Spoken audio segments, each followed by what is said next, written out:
Salut, te voici actuellement sur la chaîne YouTube Snapstar.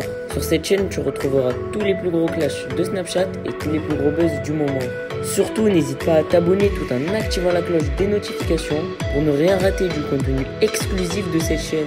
Et oui, sur cette chaîne, tu retrouveras du contenu qui n'est disponible nulle part ailleurs. Sur ce, je te laisse avec la vidéo.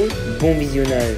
Comme vous avez pu tous le remarquer en regardant la miniature et le titre de cette vidéo, aujourd'hui nous allons une nouvelle fois parler de Lily et de Jazz. Vous devez certainement tous la connaître. Lily, c'est la femme avec qui Laurent a trompé Jazz et Jazz, c'est la fondatrice de la GLC Family. Comme vous le savez, depuis que Jazz a appris que Laurent l'avait trompé avec Lily, elle ne faisait que de s'en prendre à elle sur les réseaux sociaux. Dans cette vidéo, Lily est au bord du gouffre parce qu'il se trouve que la GLC Family aurait payé un hacker pour lui faire sauter son compte Snapchat. En effet, Lily a donc décidé de menacer pour une énième fois Jazz et elle lui a aussi proposé d'enfin se rencontrer. Je vous laisse sans plus attendre avec tous les clashs de Lily. N'oubliez pas de réagir dans l'espace commentaire et surtout restez bien jusqu'à la fin de cette vidéo. Du coup les amis, je sais très bien que ça vous saoule cette histoire, je sais que vous en avez marre. Je reçois beaucoup de messages de soutien, mais je reçois aussi des messages pour me dire c'est bon Lily, débranche les blocs, cette situation, calcule pas. Mais les amis, ce que vous comprenez pas, c'est que moi c'est un truc que je vis depuis trop longtemps. J'en parlais pas, je faisais l'autruche, je faisais abstraction, j'étais là en train de faire mes petits voyages, en train de vous snapper mon quotidien, sauf que là j'ai commencé à parler, donc il faut que j'aille jusqu'au bout. C'est-à-dire que là il y a un hacker qui m'a contacté pour me dire voilà, on m'a payé pour faire sauter tes comptes, donc ton compte Snapchat c'est le prochain, j'ai commencé avec Instagram, maintenant Snap c'est la prochaine étape, si tu veux on s'arrange. Donc non en fait, je vais pas payer un mec pour lui supplier de ne pas me faire sauter. Fais-moi sauter, il n'y a pas de souci. Par contre, je suis obligée d'en parler sur mes réseaux. Si ça vous gave, je comprends, il n'y a aucun souci, mais désabonnez-vous de moi parce que moi, là, je vais parler de ça parce que ça me rend fou en fait. Enfin, ça m'atteint pas au niveau de... Ça me fait pas de la peine, mais ça me rend fou. Ça me dérange pas qu'on fasse sauter mon compte. Ce qui me dérange, c'est l'acharnement. Il faut vraiment débrancher. Et moi, je sais que ça vous saoule parce que, franchement, même moi, ça me saoule. Donc, si j'étais à votre place, même moi, ça y est, mais bon, que faire les amis?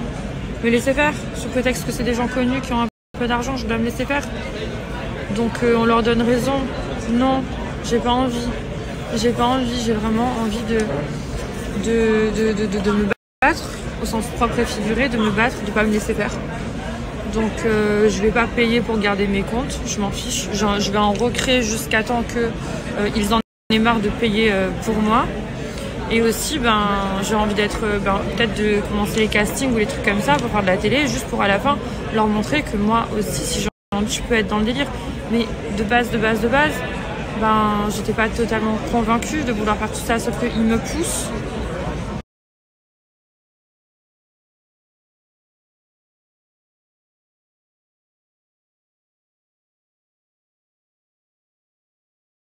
Les amours, donc je suis bien arrivée à destination. Faudrait que je vous raconte un truc qui s'est passé dans l'avion. Comme quoi, des fois dans la vie, il se passe des choses un peu sympas.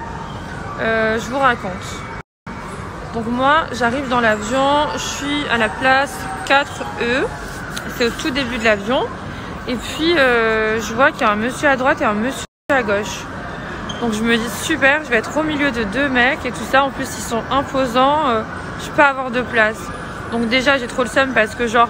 Le mec de droite, il se sert de mon accoudoir, plus du sien côté fenêtre. Et le mec de gauche, il se sert aussi de mon accoudoir, plus du sien côté couloir. Donc moi, je me retrouve au milieu comme ça, en train de me dire, mais lequel est à moi? Le droite ou le gauche? Genre, c'est trop une question que je me pose tout le temps dans l'avion, de savoir, ok, quand tu es au milieu entre deux personnes, tu dois mettre ici ou ici? Parce qu'à chaque fois, les gens, ils prennent les deux et toi, tu te retrouves comme ça. En bref, je vais vous raconter un truc qui s'est passé dans l'avion. Donc du coup, moi je suis là, j'ai pas de connexion. Donc je vais tout le temps dans mes photos, vu que j'en ai au moins 23 000.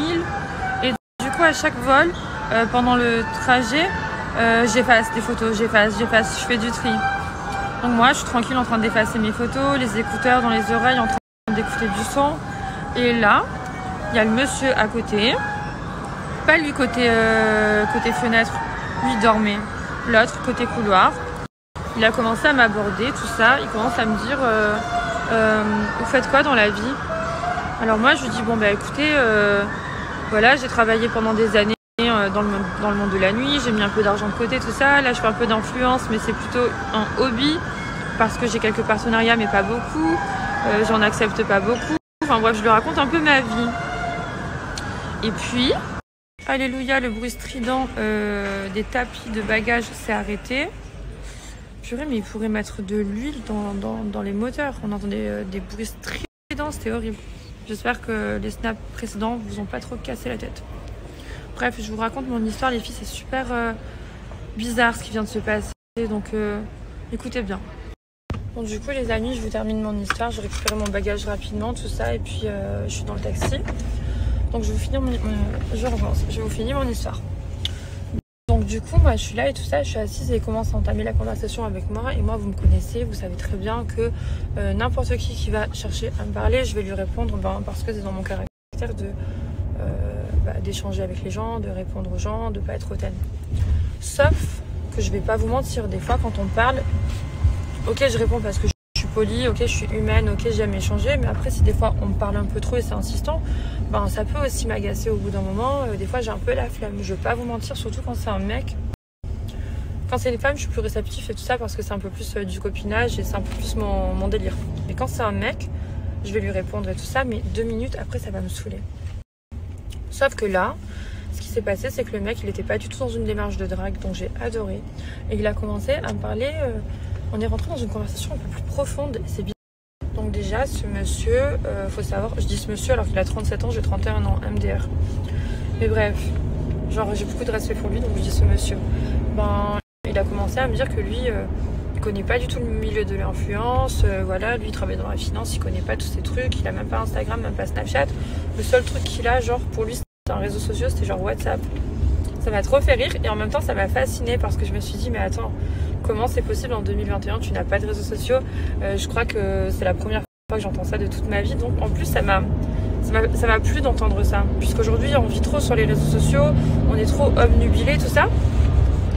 Et je sais pas, j'ai commencé à me dire mais purée, moi on m'a sauté mon Instagram hier et tout ça. Bon déjà je le prends au second degré, vous savez très bien. C'est pas ça qui m'affecte, c'est le fait qu'on s'acharne qui m'affecte, mais bref. Et j'ai adoré le fait que le mec il est là, il a pas de réseaux sociaux, il s'en tape et tout, il vit trop bien. Il avait un bouquin, il lisait un livre et tout ça.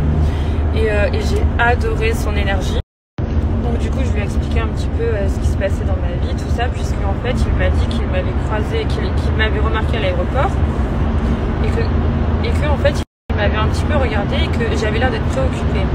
Donc déjà c'est quelqu'un qui ressent bien les énergies, tout ça, et qui analyse. Donc c'était intéressant d'écouter son avis à propos de moi sans me connaître, qu'est-ce que je dégage, c'est toujours intéressant.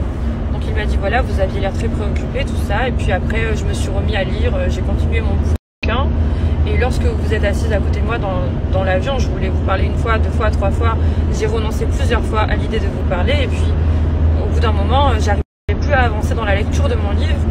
Voilà, il m'avoue qu'il n'arrive plus à continuer son livre et qu'il veut savoir qui est assise à côté de lui. Et du coup, il s'arrête de lire et puis il commence à m'aborder, à me parler, etc. Donc la conversation se poursuit et puis je lui explique un petit peu ce qui se passe en ce moment dans ma vie. Je lui dis voilà, vous savez, si vous m'avez senti préoccupée, c'est parce que en effet, je réfléchis, il y a des gens un peu qui s'en prennent à moi sur des choses un peu futiles au départ. Parce qu'en compte Instagram on s'en tape, mais le fond du fond c'est beaucoup plus profond, c'est beaucoup plus malsain et mauvais et c'est ça qui peut à la finale me fatiguer psychologiquement, de savoir que j'ai des pots de colle sur le dos et que ça m'affecte dans le fond, même si moi je suis trop intouchable parce que j'ai quelque chose autour de moi, j'ai une énergie en fait qui ne veut pas recevoir de trucs négatifs dans ma vie. Donc... Bref, je vous continue mon histoire. Donc je vous disais, en fait, on a commencé à échanger à propos de l'être humain, des énergies, tout ça. Et puis lui, il m'a expliqué que d'après lui, chaque être humain a quelque chose d'extraordinaire à offrir. L'être humain n'est pas ici pour recevoir, mais plutôt pour donner. Et donc, il m'explique que en tant qu'être humain, j'ai des émotions. Bon, tout ça, c'est un secret pour personne. Moi, je suis une sorte de noyau. Je suis là. Autour de moi tourne une énergie positive, négative, quelle qu'elle soit. Ça tourne, ça plane autour de moi. Et puis lorsque moi je reçois des énergies, positives ou négatives, comment dirais-je, en gros je dois pas me laisser affecter par ce qu'il y a de négatif dans ma vie, puisque une fois que je laisse entrer cette négativité dans mon cercle, ça reste et ça devient un problème réel. Alors que quand je le laisse tourner, ben ça continue de tourner et puis au fur et à mesure, je le calcule pas. Je sais pas comment vous expliquer avec mes mots, mais ces mots à lui, il m'a impressionné. Son intelligence m'a impressionné. Genre des fois quand il me parlait, je me sentais un peu à la ramasse, d'autres fois je comprenais et d'autres fois... Merci à toi d'avoir visionné cette vidéo et surtout n'hésite pas à liker la vidéo et à nous donner ton avis dans l'espace commentaire. Sur ce, on se retrouve dans une prochaine vidéo. Peace.